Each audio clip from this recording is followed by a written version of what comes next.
Buoyed by the announcement that Doug Shepherd will be returning to the Hive for 3 more years, the Berkshire Cycles Bracknell Bees welcomed the Swindon Wildcats for Britain Conference semi-final first leg action. A goalless opening period sees us jump into the second, where the Bees were piling the pressure on Rennie Marr, but both Vanya Antonov and Roman Malenik couldn't get past the netminder on the power play. The hosts were playing with playoff intensity, and Malenik nearly had the chance to pull the trigger and put the Bees ahead. A good initial first save, but we need to turn to our TSI World replay to see just how close he came to finding the empty net on the wraparound. A good stick in the lane coming good.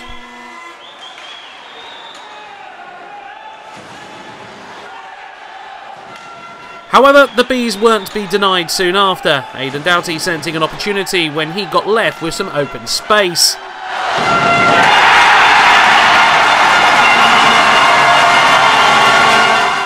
The roof nearly coming off the Hive with that one, worth seeing again on our TSI World replay.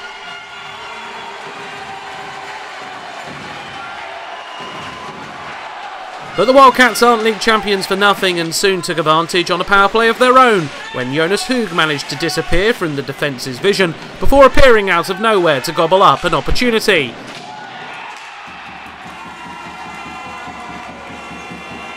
TSI World replay time, folks. Wait for him to appear at the left-hand side of your screen.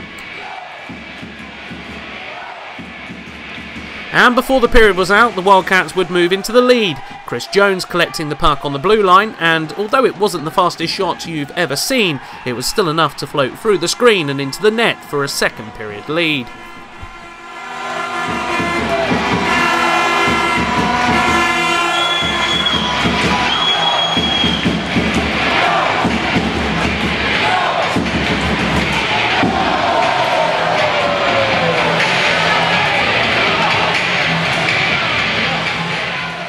Now here on Bees TV, we like to consider ourselves impartial, non-rose tinted if you will.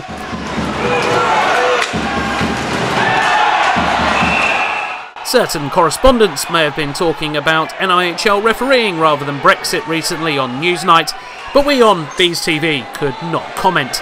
This though here for Sean Thompson being given 2 minutes for hooking.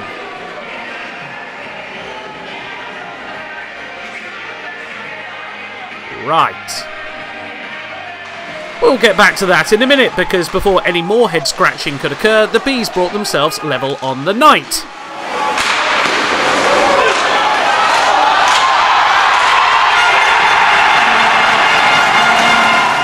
Eventually. Aidan Doughty getting the final tap in here, as you'll see on the TSI World replay on the power play.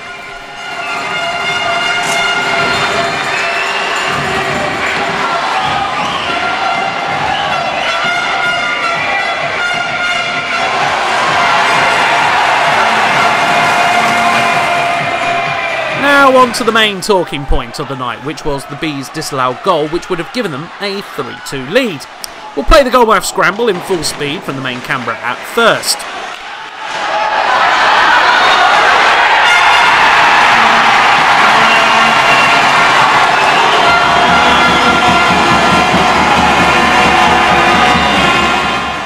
Remember, officials only have one view on the night, so have to make a snap decision.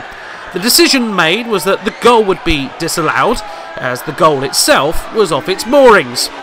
TSI World replay time, keeping your eyes to the right of the screen to see when the puck goes in and when the net comes off the moorings. Still, at least the official's in the perfect position here to make that call. All of our match videos are supplied to the NIHL for training purposes, part of our way of giving back to the sport to help improve. Now, some of you may struggle to understand the following non-decision of a tripping call here, but we couldn't possibly comment. But I would suggest my reaction was very similar of that to the bloke in the jumper behind. Anyway, 2-2 on the night, but we know the rest of the story from here. The Bees going on the road, claiming a 6-3 victory in Swindon to book our place not only at the Coventry finals weekend, but also ensuring a Britain Conference playoff final spot too, with the home leg taking place this Saturday, because we play in April.